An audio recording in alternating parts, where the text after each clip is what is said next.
Folks, welcome back. My name is Rudy. You're watching a YouTube channel called Alpha Investments, one man's Florida journey of a life of cardboard. And today we discuss Silver Age and older magic and the potentials of the future of it doing anything or anyone desiring it, or is older Silver Age magic considered dead? And those of you new to the channel, I consider Golden Age of Magic from 93 Alpha Beta all the way to about 99, the end of the Urz's block, and then 2000 to about 2010 is considered kind of a Silver Age where they increase print runs, the power level is different, and they kind of changed the style. There were no reserve list cards in the boxes. And then Bronze Age started with Return to Ravnica, Gate Crash, and RTR. I'm sorry, Return to Ravnica, Gate Crash, Dragon's Maze. And that was the Print to Oblivion, also known as Print in Demand, when Wizards started that in 2012, all the way to the end of the Bronze Age of 2019, which ended with War of the Spark. And then Throne of Eldraine was the invention of collector boxes, where we entered our new flashy era, which, of course, the flashy era starting in 2019 to 2025, as of today, has evolved a little bit internally, but it's still considered a flashy era. Like now we have serialized cards in the flashy collector boxes and things like that, but overall, not much else has changed. So, okay. First thing, Silver Age. That's all we're talking about today. Silver Age magic are going to be things that are going to be Abyssin, Dark Ascension. Here's a good example. World Awakes, original OG. Here's a great example. OG original Ravnica City of Guilds. The original Ravnica. I mean, you even had the hot evil chick who's literally naked on the cover with actual boobs. Like, I don't even know if that's legal anymore. Here, sorry, I can't show that in modern culture. 2005 would be the, God, 2005 is 20 years old. So a good example today. 20 years old. Actually, let's pick on this box. I've got what? 3 of them. 3 whole boxes sitting there. A 20-year-old Ravnica box. I don't know what the price is. You guys can quote me, but let's say this box is $1,000. Okay, let's make an even number. It might be a little higher, a little lower, whatever. $1,000 box. We have new Spider-Man and new Avatar that doesn't even release for 30 to 60 days at $1,000 for 12 packs. This 20-year-old Ravnica box, which I assure you all, the rarity of this is beyond what the market understands. I would be willing to bet money that there are not even 1,000 boxes of this sealed in the world in English. Actually, you know what? Fuck it. I don't even think, I'm gonna really be Rudy. I'll Rudy you guys. I don't even think there are 500 sealed Ravnica boxes in the world left in English. Okay, that gives you an idea of my point. And the kicker is that 20-year-old box, which even if you don't believe me, there's 500 left in the world, even 1,000, even 700.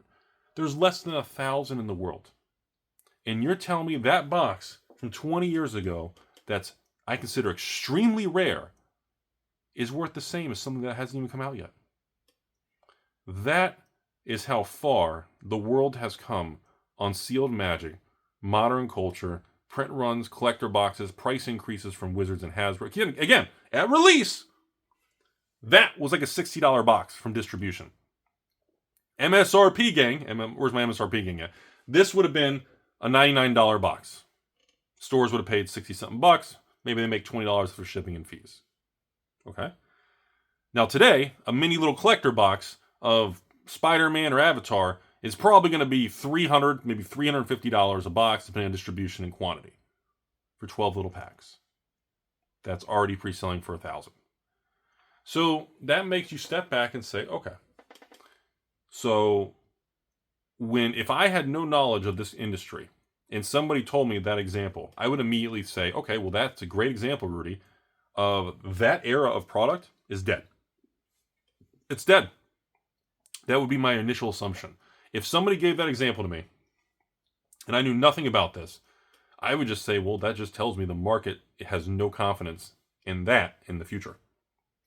And I think there's truth to that, everybody. I think that's probably a real thing. I don't think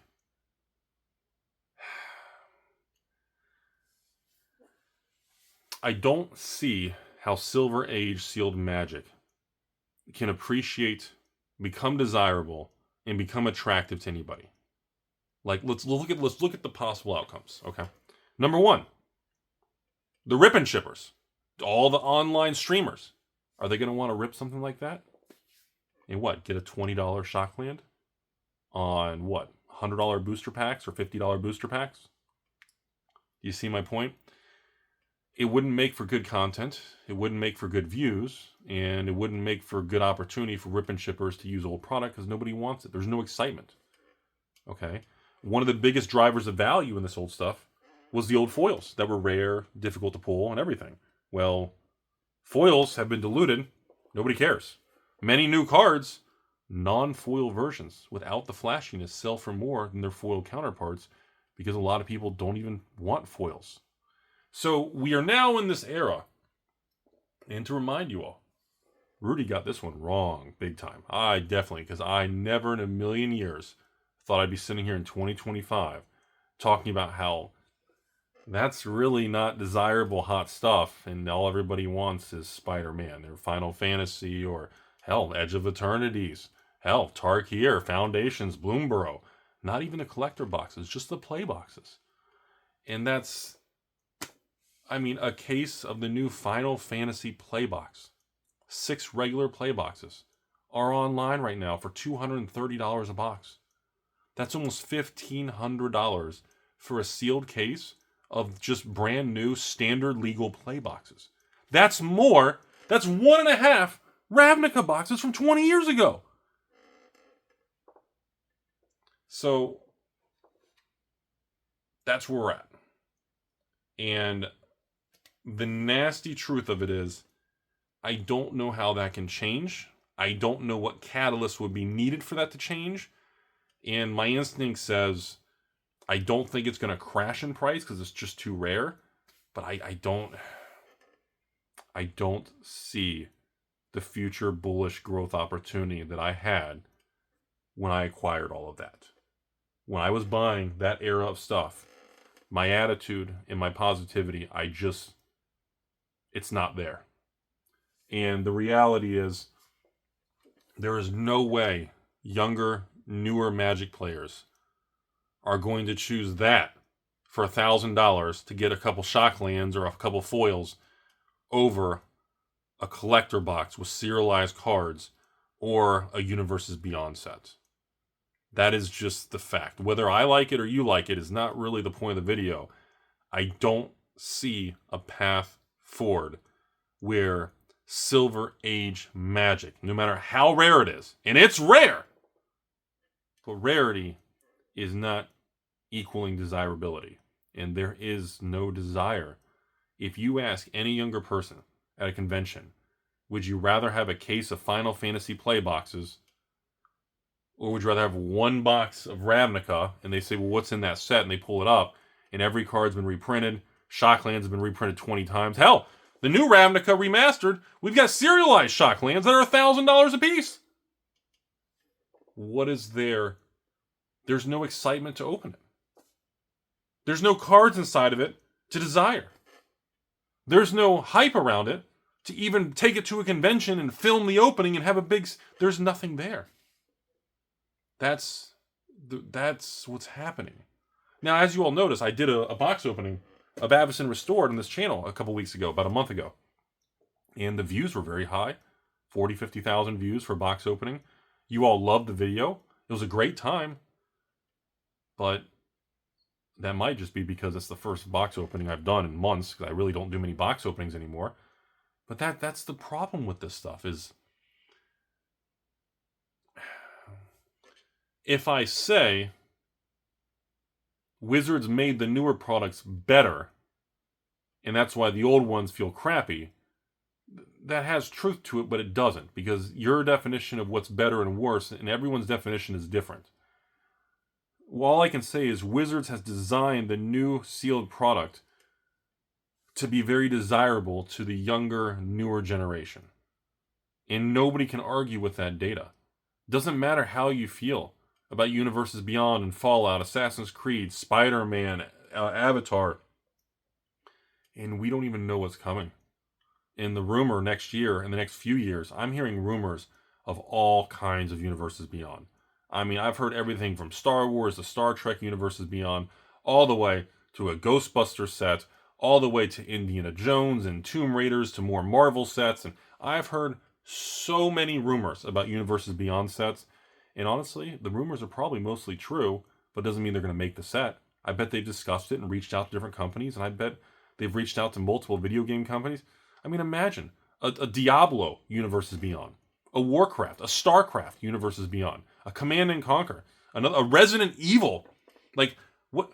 Has anybody stopped to think what would happen if there was a Silent Hill, Resident Evil zombie set? So like Shadows over Innistrad or Eldritch Moon had a universes beyond Resident Evil or Silent Hill video. Like, are you kidding me? It would be incredibly successful. I mean, and that is just the facts of it. And I want to make a hype shill thing to pump up Rudy's bags of these things. And again, I'm very fortunate. So even if these things aren't worth much, they don't go up in the rest of my life, I'm still happy I own them. I'm happy I took the journey in life. I have no regrets. Absolutely no regrets, okay? But there is a point where we're going to have to accept, even if it's not what we want to hear, that older magic or Silver Age magic, specifically Silver Age, is done. No matter how rare it is. It's not original magic from the Golden Age, reserve lists, and even Ice Age and Fallen Empires have reserve lists. It's not original magic from the 90s. It's that 2000s. And that 2000s is where a lot of us now are older, and I hate to say it, but magic from 20 years ago, from 2000, 2005, 2006, or 2025, it's been 20 years. 25 years for some sets. Like, this is the time that we all would be grown up, and that era of product would be most desirable. And that is devastating to say, because if this era of product is most desirable because of the 25 years since we were younger, and it's not doing good in the moment it should be, holy crap, what's going to happen in the following 10, 20 years when, I'm sorry, but you know what I see? I see, again, all collector boxes being $500, $1,000, $2,000, $3,000, $4,000, $5,000 for rare collector boxes. And I know this is gonna rub people the wrong way, but I'm gonna say it anyways. I feel like Wizards is making collector boxes as if it's going to be like Pokemon boxes. They want the collector boxes to age and skyrocket like Pokemon boxes. I've been saying that for a while, and I've got this weird thing where Wizards is jealous of Pokemon's growth and what they're doing. And the collector boxes, they're not even old.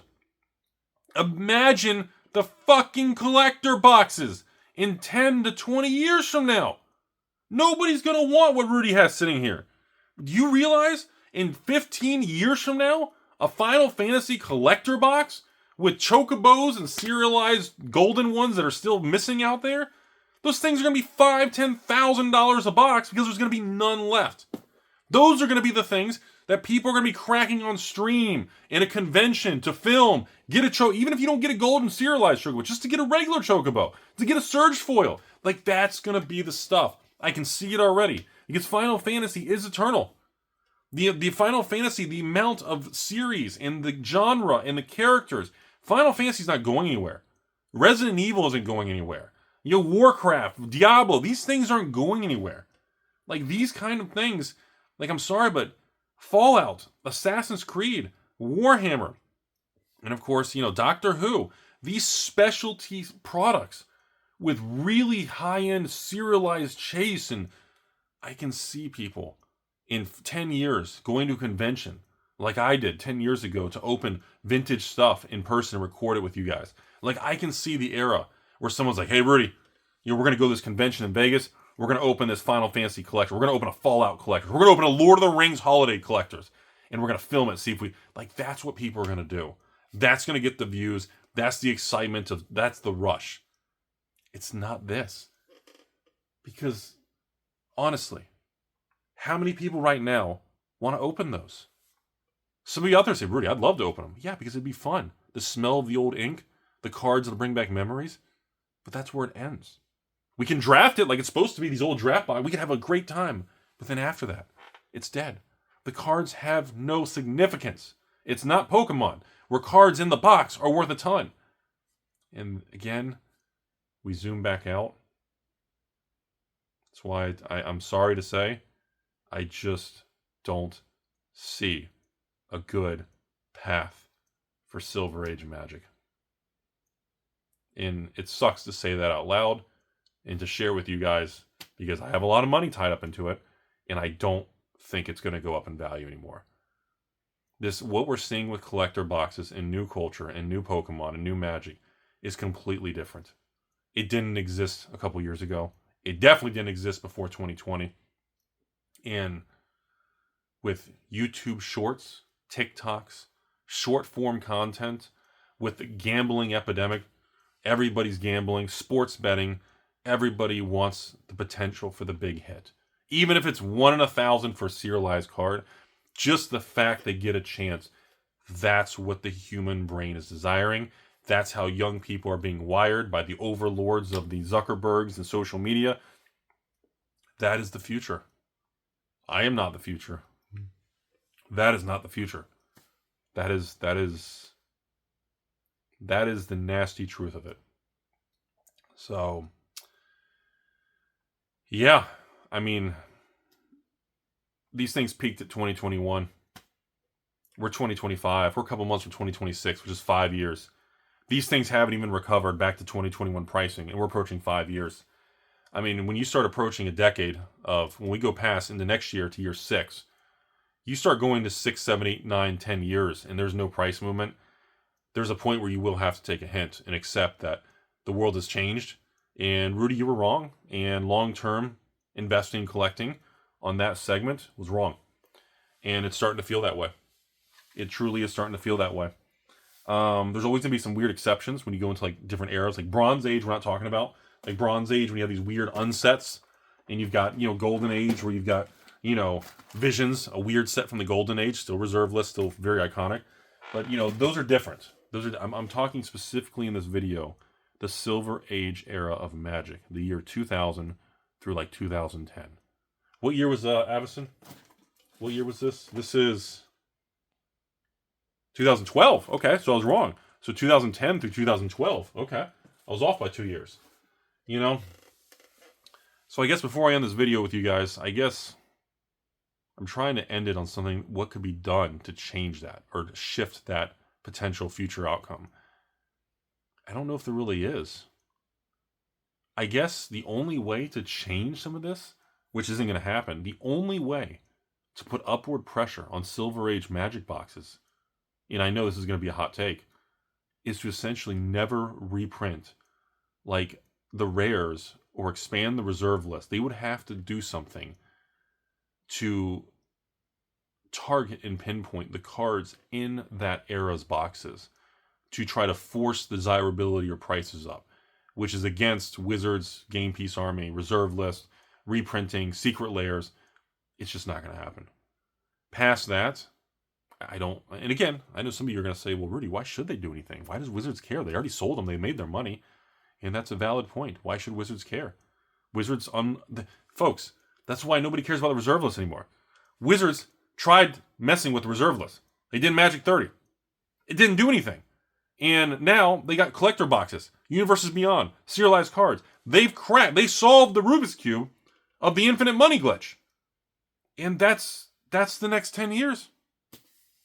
They don't need to do anything. There's more money in what they're doing than screwing with the past.